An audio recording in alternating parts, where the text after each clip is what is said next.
to see you and excited for this English day that or British day that we're going to be having. So. Hi. Hello. Yes. Well, actually, I thought it was another episode of Poldark. I tried to get Alien Turner to come on skiing tonight, but well, the agency messed up, and I have Phil Taylor, but I'm sure he knows far more about the Devon and Cornwall would have done, but still, he would have been hot to have on the show, I believe. And before we need to start, Phil felt a bit peckish yesterday, and he almost fainted. So, Phil, I brought you a very nice delicacy, so scones. So now there are two ways to eat those scones. It's either cream first and jam, or jam first and then cream. So depending, I mean, I'm not sure. I mean, well, I think we should coordinate whether we're looking at Cornish or Devon minerals, because I hope I get this right now. I believe the jam on first is the way they do it in Cornwall, and the cream on first is the way in Devon. So no complaints, please, if I've got that wrong. But this, for those people who don't know, it's a really traditional afternoon tea in the southwest Western England, so it's a rather nice touch. Yeah. I look after you. Hey, Phil, what kind of jam was that? Because it looked like, to my eye at least, a clump of seaweed. Can you hear me, Phil? I do. If I may move around here, Verity, if you just focus in on that bit, please. Just in Cornwall. Here we've got a map of the UK. With England, and this very southwest peninsula here is Devon and Cornwall. We're in Somerset in East Coker, which is round here, and then this is the county of Devon, and finally the peninsula of Cornwall coming down into the Atlantic there. And that whole peninsula of Devon and Cornwall is underlain by a big granite mass, which has given rise to the mineralization. So I assume, can you all hear us very well? Yes, we're coming in fine now. Good. So let's start and straight away delve into our wonderful showcase that we have Cornwall and Devon. I think I sneaked a Somerset specimen in here as well. Cheeky. I know. Let's see if we can spot it. So the tradition of mining in Cornwall, Devon and Cornwall, goes back a very, very long time. I believe it's back to the Bronze Ages, and one of the very first mineral Cornwall was, I believe, Cassiterite, and we have straight away a very nice example, a richly hand-sized specimen with large Cassiterite crystals that I believe they go back a very long time for being found, back from that have been found there. And I mean, they say the Phoenicians traded with Britain to get the Cassiterite, and they believe because they sailed round southern Europe and just met the peninsula of Cornwall, they actually thought Cornwall was an island off Britain. And they called it the Cassiterines, named after this. Yeah. So that is straight. So we have a history-packed episode, I guess, with all the different anecdotes that we can actually tell. Now we're going straight back. So Verity just stays on our minerals. I will not pick every single one up, but. So which mine is that Cassiterite from? Is that from? Especially also with the history that is. That's from High Down Quarry. So can you get it in the light? That's better, I think. There we go. Oh, that looks much better. High Down Quarry is the type locality for white. Yeah. Now this is a quarry in Devon. And it often forms it in this slate, and it's often between fracture planes, just very thin layers,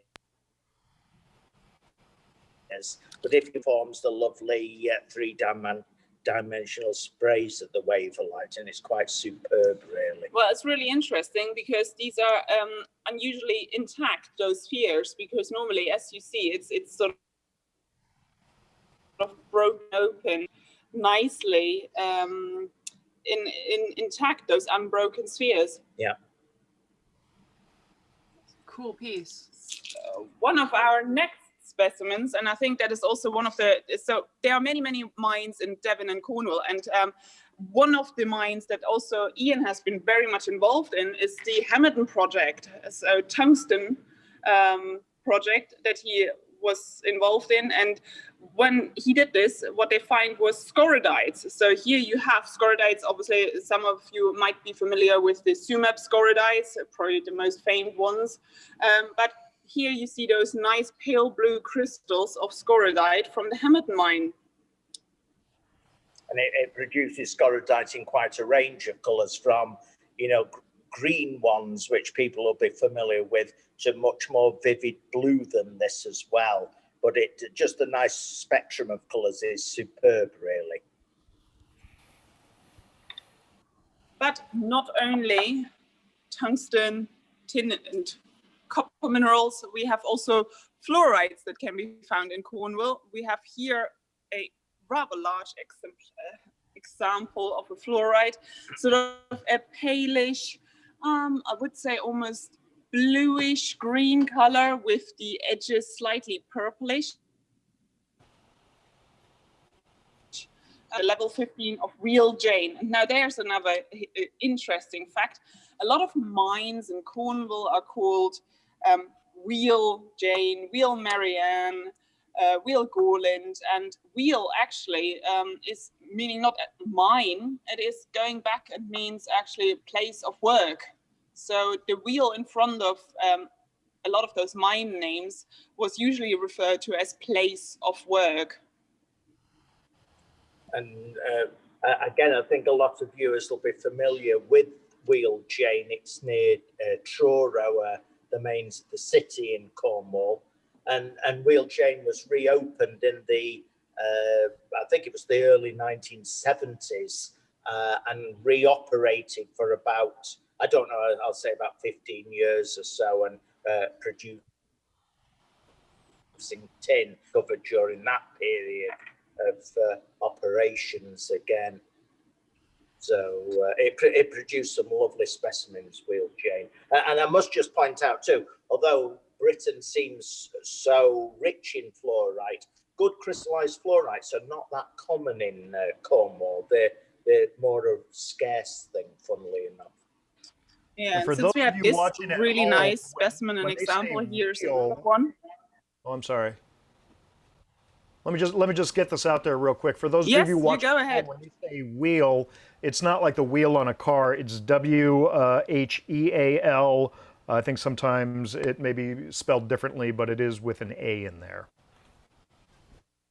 Yeah, there you go. Yes, it is. And here we have another fluorite example, since they are not so common, but we are lucky to have a couple of specimens on display. We have real Marianne. And this one is from, the famed Andrew Moss collection, which we actually managed to acquire a few years back. A very, very nice in-depth collection of worldwide and British localities. And he stopped actually collecting, I believe, in the mid-80s. So it was a very nice collection that didn't show any modern specimens, very much good history and a good snapshot in time. And here another fluorite, sort of a more of a yellowish color, and then nicely those quartz crystals are lovely on top, building a nice, like almost a cap. Yeah. There's something about Wheel Mary, and the fluorites from there are really beautiful. And you can just move on to this one, Verity, next to it. This is another from here. If do you want to hold it, Diana, and you're good at twiddling them about. Twiddling, very British word. So you can see there's some zoning in this. Yeah, same mine, Brian. Yeah. And quartz on it again. I think there's a little pyrite from what I can see. Yes, it looks like here some little tiny pyrites intergrown and on top. Yeah. You can get quite a large range in colours from Wheel Mary Ann, and often these biggish cubic crystals too, if you're lucky. Brilliant. Love learning in that one too. Now, Yeah. I think we should also, since we are with fluorides, we were going straight into another really, really interesting subject. So we have a quartz pseudomorph after fluoride. So we see that we have the shape of the fluoride crystals, but they are actually quartz. So pseudomorphs are some really interesting subject, don't you think so, Phil? Absolutely. And you know, you get a lot of pseudomorphin in these mines that throughout both Devon and Cornwall, and I know we'll go on to look at some from Virtuous Lady in Devon, which is a very famous mine. But is that from Wheel Mary Ann? I'm not sure, or is it a different? Because you do get Holmbush mine. Oh, it's Holmbush mine. That is it. You do get these from Wheel Mary Ann as well. They're quite. You used to be able to find them on the dumps there, but yeah, but no, nice things. And So so that talking- is actually a pseudomorph, not just a coating, or an epimorph. Morph. So I don't know if it's visible here, but on hollowed out, so the fluoride has dissolved, so they are actually More of a cast. quartz Very cool. cast. And obviously Cornwall, when we talked about the tin and copper mines, I mean, the copper mines are probably very, very famous in Cornwall. So a lot of your collectors that are watching will actually be familiar with the nice cuprite, copper and cuprite specimens. Yeah. So, and this being from the real gold names that you come across when you are a mineral collector and collecting or get into the Goland mine. Again, people know that Wheel Goland was it's in what's the village now called St. Day. In its time, it was the parish of Gwenap, and that's just a little to the east of Redruth, one of the bigger towns in Cornwall. And yeah, Wheel Goland's one of the most famous mines, certainly in Cornwall, if not the world, really, for its rare copper arsenate minerals. Copper was first mined in many parts of Cornwall because of the hydrothermal zoning around the granite batholith, and due to the differential of zone minerals, copper was encountered first. And quite often, as the mines got deeper, they thought they were running out of ore, and then at depth encountered tin. So many copper mines went through a period of just copper and then became tin mines as they got deeper. And been watching this show today. That's Wheel Goland is the source of not only leuroconite, but the very new mineral kernelite that Mike Rumsey was talking about with us an hour or two ago. So it remains, even though there hasn't been any production from a long time, new minerals are still coming out by examining old specimens. Yeah, and I believe the sample that Mike Rumsey, where they did the analysis, that was found some 220 odd years ago. So Yes. that is always really, really enticing. So new minerals does not necessarily mean new finds. Yeah. It shows there's always research to be done in old collections. So here we have, just to underline what you just said, Peter, leuroconite from Wheel Goland. So now this is looking very dark green, so it's certainly worth having a look at some specimens like these and figuring out whether or not it would match the criteria for a new mineral that has just been named and found. Yeah, it's certainly looking that way on that, because it is a vivid green. Yeah, Mike was saying that people, only the most green ones. So far, they've only found one piece. So that could be a very rare specimen you have here. there. Yeah, it looks more blue here, but the tops certainly look very green. But yes, it is all to be seen. I mean, nowadays, species without proper analysis, you cannot be for certain, and identifying them by pure looking at them and inside is just not possible. Yeah, yeah. Now, real Golan not only had the Rockanites and native copper and cuprite, we have here also a really nice real Golan olivenite. Also one of those really classic specimens, a nice cabinet size, richly covered with the olivenite crystals here in that really dark green, a very prominent specimen, and one of those real Cornish classics. Yeah, it is. It is. Would you know a date, sort of roughly, when they were found, Phil? Oh, well, 1700s. Wheel Golan's a very old mine. I think it began about 1740, something like that. And of course, these were from the upper levels of the oxidized zones. And a lot of these specimens came out in the 1850s when there was a revival in mining. A lot of this material had been recovered by then. So it is pretty old stuff on the whole. Well, yeah.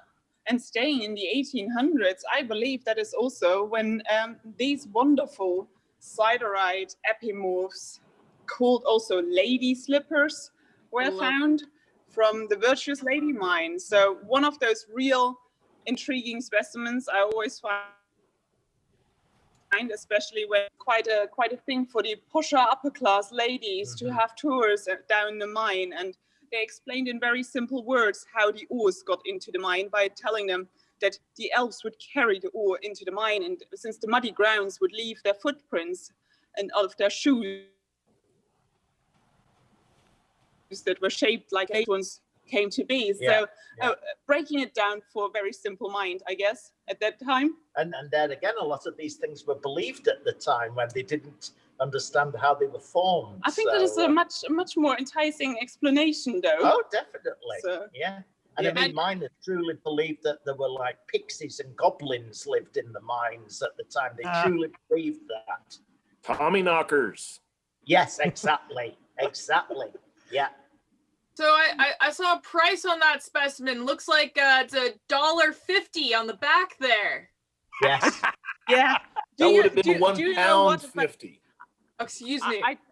I really don't know where this is coming from, but we certainly leave always the history on there. But I believe at one point, these lady slippers, they were sold for more than their weight in gold, because they were so, for a price more than their weight in gold, because they were so rare and so popular that the prices were astronomical. So, but seeing this would be bargain. Yeah. Elves' footprints are worth way more than dinosaur footprints. I would say so. I mean, how else would you get a real elf footprint? Yeah. Well, Lauren, I think I see elf shoes in the background behind you, so I know what game you're playing here. Very nice, very nice. So, what should we look at next? One of those really, another classic, I think, is also a chalcosiderite from real Phoenix. So this is also packed with various labels. It comes from the Nick Carruth collection and has a really nice description. See here, we also have a nice little the actual specimen with chemical formula and just all the details you really need to know. So what do you know about the really nice chalcosiderite, Phil? Any in-depth knowledge that you would like to share, or is this? I don't think of any profound gems for that really, but it is, again, it's a classic from Wheel Phoenix. Wheel Phoenix is further up in the Liscard area of Cornwall, more northern Cornwall, and famous for that and beautiful cuprites as well. And then there's some quite rare minerals come out of there too in micro form. I think cannonite has been found there recently. So, well, talking about rarer minerals, I think I'm just spotted one that might be a turquoise variety with Rashlyiide. So now Rashlyiide is one of those real famed names when it comes to mineralogy. Philip Rashlyiide, he was a famous Cornish collector. He was an MP and father of the House of Commons in London at the time. But built up a very famous collection. And of course, people will be familiar too, because the Mineralogical Record, one of their antiquarian reprints they did of Philip Rashlyide's collection. So some listeners have probably got that in the libraries, if not the original copy, which are very rare to come across. But another one I just sort of draw your attention to is the shawl there. That one, that's a classic. This is Shawl Tourmaline from Woolly Farm at Bovey Tracy in Devon. That dates back to, it was found just round about the period of the Battle of Waterloo, and Woolly Farm still exists. It's still a farm in Devon today, but they dug a shallow pond in a field as a water source for cattle, and in digging it, they hit a pegmatite of the Dartmoor granite that outcrop just below surface, and find shawls. It often occurs with white apatite as well, and from that specimen, but as smaller crystals. But you can see what beautiful. Yeah. Now, going on to another very interesting specimen, two actually, they're right next to each other. I would find the Telecopholite from Wheel Golan. This definitely is worth a mention. So you not only have this beautiful coloration, those nice little platy crystals, but this wonderful color, which Telecopholite is so identifiable straight away. You recognize this color wherever you are. Absolutely, yeah. And I think I'm right in saying Wheel Golan's the type locality for that. I think it is. I know it's the type locality of 4 species, and I think Telecopholite's one of them.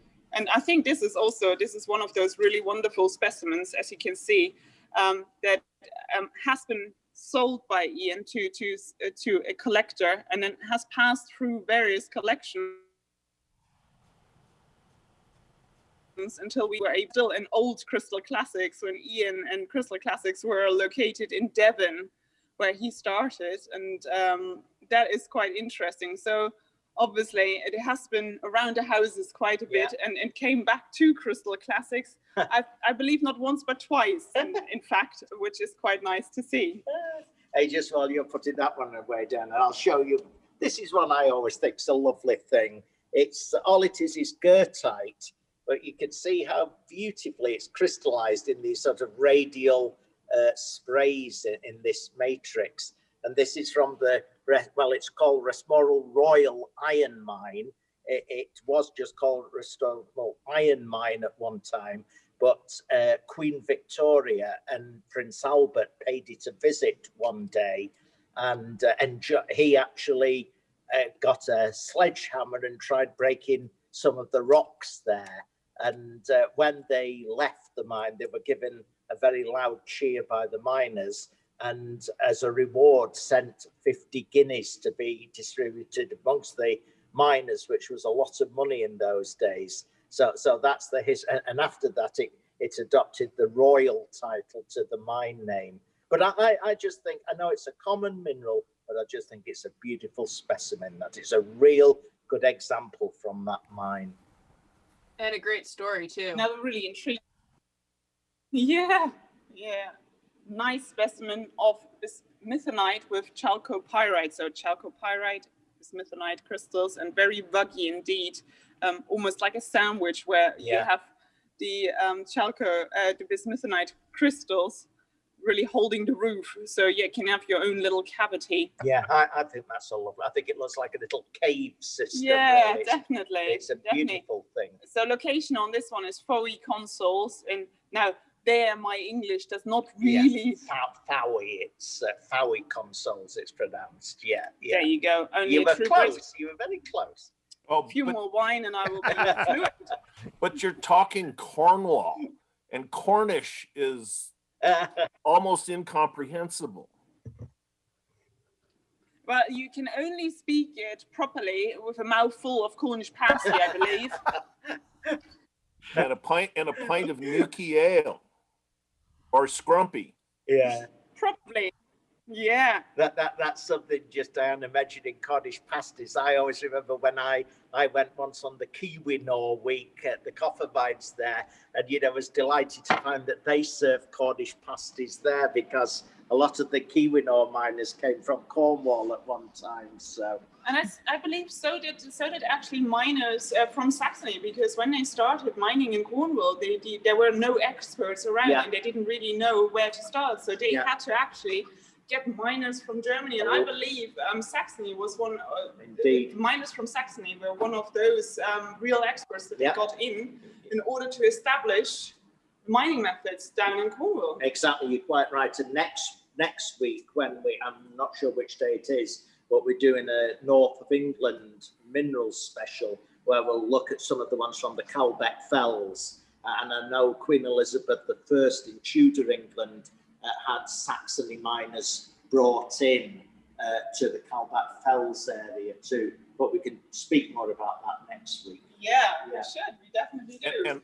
And lots of the Cousin Jack Cornish miners went to Mexico, so you can get pasties in Mexico. Yeah, quite. And there's the famous saying, look down any hole in the world and you'll find a Cornishman at the bottom of it, they say. and a liar at the top. Yeah. Hey, Deanna, Phil, we only have a couple minutes left for the segment, so why don't you please show us maybe a few more specimens in the time we have left. Right. Well, I think we definitely should point out this really large quartz. I won't take it out because it's large enough.